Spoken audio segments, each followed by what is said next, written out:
Élu, entends cette vérité comme une brise qui traverse les murs invisibles de ton âme. Ce n'est pas ton corps qui est brisé, c'est ton esprit qui porte le poids des batailles que le monde ne voit pas.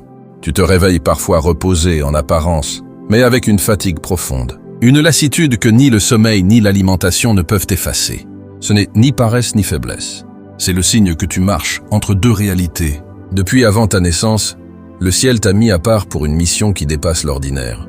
Comme l'écrivait le prophète Jérémie, avant même de te former dans le sein de ta mère, je t'avais déjà choisi. Voilà pourquoi tu sens cette différence, ce poids, ce besoin constant de silence et de profondeur. Ton âme connaît une fréquence que peu peuvent entendre. Ce que tu portes n'est pas un simple talent ni une sensibilité exagérée. C'est une lumière rare qui éclaire les zones d'ombre autour de toi. Cette lumière attire les âmes blessées, les esprits fatigués, les cœurs affamés de vérité. Tu es un porteur de guérison, un veilleur de l'invisible, un artisan de paix dans un monde qui se nourrit de bruit. Mais cette mission, aussi belle soit-elle, exige une énergie qui dépasse celle des muscles. Même dans ton sommeil, ton esprit reste en alerte, comme un guerrier qui veille quand la ville dort. Tu rêves, tu pries, tu intercèdes, tu protèges, et ton corps se réveille, marqué par ces combats silencieux. C'est pourquoi tu sens parfois ce poids au réveil, ce vertige inexplicable. Ne te trompe pas, cette fatigue n'est pas un échec. Elle est une preuve. Preuve que tu es engagé dans un appel divin qui dérange l'obscurité. Comme l'a dit le psalmiste, Jésus est proche de ceux qui ont le cœur brisé et sauve ceux dont l'esprit est abattu. Ta lassitude témoigne de ton lien avec le divin, de cette communion que d'autres ne soupçonnent même pas. Mais le ciel ne t'a pas choisi pour te briser, il t'a choisi pour te transformer. Cette saison de fatigue est un passage, un cocon sacré où l'ancien se dissout pour laisser naître une force nouvelle. Le monde pourra te juger incompris. Mais le Créateur sait que chaque soupir, chaque silence, chaque nuit blanche sculpte en toi une puissance que rien ne pourra arrêter. Le poids invisible de l'âme élue. La fatigue qui te suit n'est pas celle d'un corps simplement épuisé par une longue journée. Elle est le résultat d'un travail intérieur constant, d'une vigilance qui ne dort jamais. Alors que beaucoup se contentent de traverser l'existence en surface, tu ressens chaque vibration, chaque émotion, chaque murmure d'un monde que les autres ignorent. Même lorsque tes yeux se ferment, ton esprit demeure éveillé en mission silencieuse. Tu pries, tu protèges, tu intercèdes pour des âmes que tu ne connais même pas. Et dans ces heures où la ville dort, ton cœur lutte contre les forces invisibles. Ce n'est pas une imagination, c'est une réalité spirituelle que ton être tout entier perçoit. Et au réveil, même après 8 heures de sommeil, ton corps peut sembler reposé, tandis que ton âme porte encore l'empreinte de ses combats nocturnes. Cette sensibilité n'est pas une faiblesse, elle est un sceau, une marque divine. Le prophète l'a dit, avant de te former dans le ventre de ta mère, je t'avais déjà choisi. Ce choix signifie que tu es porteur d'une lumière que les ténèbres ne peuvent ignorer. Les inquiétudes que tu ressens, cette impression d'être écrasé ou de porter plus que ta propre vie, sont la conséquence directe de ce mandat sacré. Là où d'autres dorment en paix, toi, tu te tiens entre deux mondes, l'un visible et limité, l'autre infini et mystérieux. Cette double appartenance exige une énergie qui dépasse celle de la chair simple. C'est pourquoi, même lorsque ton corps se repose, ton esprit continue à travailler. Et ce travail invisible se traduit par cette lourdeur au réveil, cette impression de porter un fardeau que les mots peinent à décrire. Comprends bien que cette charge est une preuve de ta mission. Elle atteste que tu es appelé à être un veilleur, un intercesseur, un porteur de lumière. Le monde matériel ne reconnaîtra peut-être jamais ce travail secret. Mais le ciel, lui, l'honore. Ne te laisse donc pas tromper par la pensée que tu es brisé ou défaillant. Au contraire, ta capacité à ressentir, à percevoir et à lutter au-delà du visible est le signe d'une âme en communion profonde avec le divin.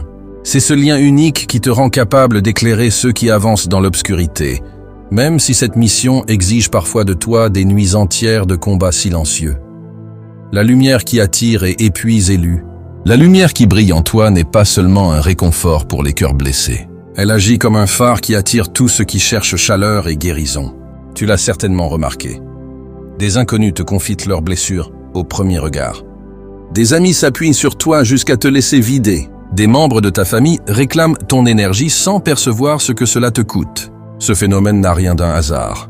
Il révèle la nature de ton appel, absorbé, apaisé, transformé. Tu deviens, sans même t'en rendre compte, un canal de paix. Tes mots soulagent, ta Ta simple présence calme les tempêtes intérieures. Tes silences ouvrent des chemins que d'autres croyaient perdus. Mais cet échange constant d'énergie a un prix. Il draine ta force. Il pèse sur ton esprit. Il t'impose une vigilance permanente. Le Seigneur lui-même connaissait cette réalité. Les évangiles rappellent qu'il se retirait dans des lieux déserts pour prier, non par faiblesse, mais pour se recharger auprès du Père. Si le Fils de Dieu avait besoin de solitude pour se ressourcer, combien plus en as-tu besoin?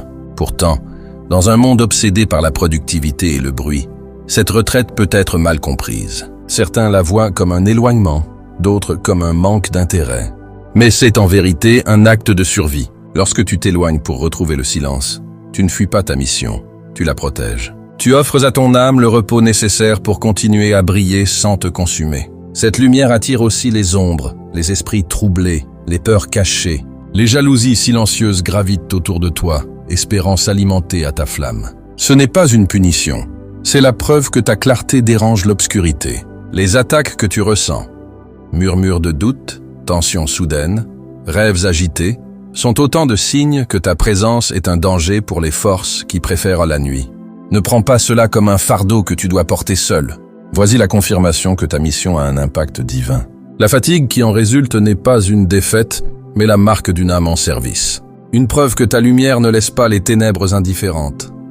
Le combat nocturne de l'esprit élu. Les nuits sont souvent le théâtre de bataille que tes yeux ne voient pas, mais que ton âme connaît intimement. Tu t'endors en cherchant le repos, mais ton esprit reste en éveil, engagé dans un dialogue silencieux avec l'invisible. Tu as peut-être déjà senti cette pression qui te réveille à 3 ou 4 heures du matin.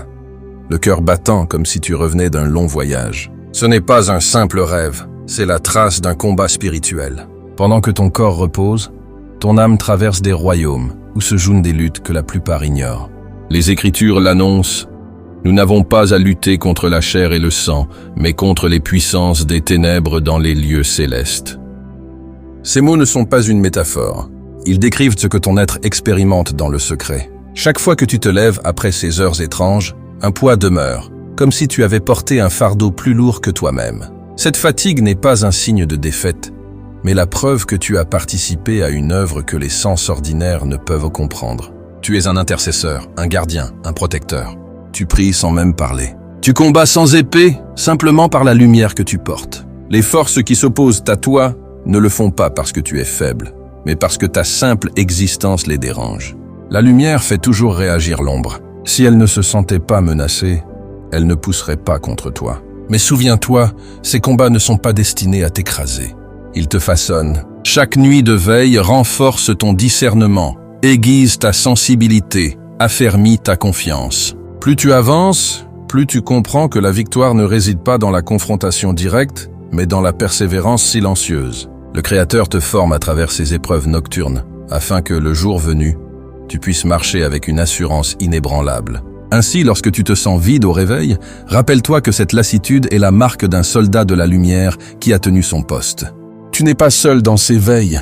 Le ciel veille avec toi. Et chaque bataille invisible prépare une victoire qui deviendra bientôt visible. Le rythme sacré du repos. Élu, dans un monde qui glorifie la vitesse, la performance et l'agitation, ton âme réclame un autre tempo. La société hurle, travaille plus, produit davantage. Mais ton esprit chuchote, ralentit, écoute, respire. Cette fatigue qui te pèse est souvent le signal d'un désalignement profond. Ton corps obéit à l'horloge humaine, alors que ton âme suit l'horloge céleste. Tu n'as pas été créé pour courir dans une course sans fin. Tu as été formé pour marcher dans le rythme divin, celui qui respecte les saisons, les silences, les temps de pause. Même le Créateur, après l'œuvre de la création, se reposa le 7e jour. Ce geste n'était pas une faiblesse, mais une loi sacrée, une invitation éternelle à sanctifier le repos. Pourtant, le repos véritable ne se limite pas à dormir ou à cesser toute activité. Il s'agit d'un choix conscient de nourrir ton être intérieur, de protéger ta lumière, de te recentrer dans la présence divine. Le silence devient alors un acte de puissance. Quand tu t'éloignes du bruit, tu n'abandonnes pas ta mission, tu l'honores. Tu prépares ton esprit comme un athlète se prépare avant la course. La prière, la méditation, la gratitude, la respiration consciente sont des armes invisibles qui restaurent ton énergie et réparent ce que les batailles de la nuit ont entamé. C'est dans ce calme que la voix de Dieu se fait entendre, non dans le tumulte, mais dans le murmure, comme Élie l'a découvert. Ne laisse donc pas la culture de la précipitation te convaincre que s'arrêter est une perte de temps. Au contraire, chaque instant de silence devient un terrain fertile, où la force spirituelle se régénère. Quand tu honores ce rythme sacré, tu cesses de te battre contre la fatigue, et tu entres dans un flux où la paix devient ton carburant. Tu apprends à dire non, à poser des limites, à protéger ton cœur. Comme le conseille le livre des Proverbes, garde ton cœur plus que tout, car de lui jaillissent les sources de la vie. Dans cette obéissance douce, tu découvres que le repos est une stratégie divine. Il te rend imprenable, inébranlable, prêt à porter la lumière sans t'épuiser. La renaissance de la force élue, la fatigue que tu portes n'est pas une faille, mais un passage. Elle est la preuve que quelque chose de nouveau se prépare, une mue sacrée où ton ancien toi cède la place à une version plus claire, plus forte, plus alignée.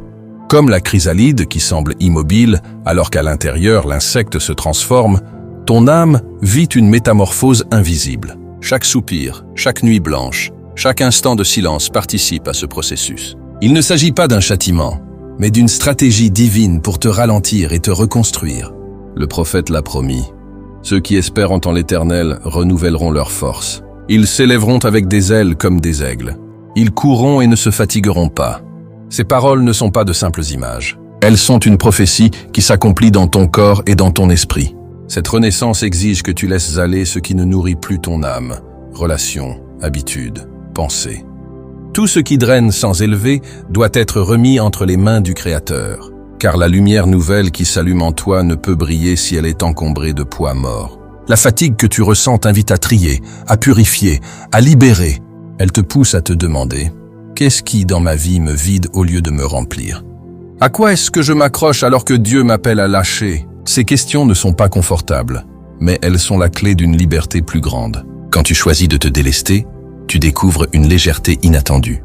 Ton souffle devient plus profond, ta vision plus claire, ta joie plus stable. Ce n'est pas une simple récupération physique, c'est une force renouvelée qui jaillit de l'intérieur, une énergie qui ne dépend plus des circonstances extérieures. Alors, quand le moment de ta pleine élévation viendra, rien ne pourra l'empêcher. Ni les souvenirs douloureux, ni les obstacles visibles, ni les voix du doute. Car ce que le ciel a préparé en toi est déjà invincible.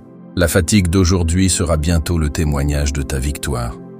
Le rappel que tu as traversé le feu pour devenir la preuve vivante qu'aucune obscurité ne peut éteindre la lumière que Dieu a déposée en toi. Élu, écoute bien ce dernier rappel. La fatigue que tu ressens n'est pas un signe d'échec, mais l'empreinte d'une transformation déjà en marche. Chaque battement de ton cœur, chaque souffle, chaque nuit de silence construit en toi une force nouvelle. Le monde pourrait interpréter ta lassitude comme une faiblesse, mais le ciel sait qu'il s'agit d'un raffinement, d'une préparation pour une mission plus grande que tout ce que tu as connu. Ton corps réclame le repos, ton âme exige l'alignement, et c'est dans cette rencontre entre le silence et la foi que se trouve la véritable puissance. N'aie pas peur de ralentir, de t'éloigner du tumulte, d'écouter le murmure divin. C'est dans ces espaces sacrés que tu reçois les instructions qui guideront ta prochaine élévation. Souviens-toi, même le Seigneur se retirait dans la solitude pour se ressourcer. Si le Fils de Dieu a honoré le repos, à combien plus forte raison dois-tu le faire? La fatigue que tu portes est une invitation à l'intimité avec le Créateur, une preuve que ton âme dialogue avec l'éternité. Le monde peut te dire de courir, mais le ciel te dit de respirer. Ce ralentissement n'est pas une perte de temps.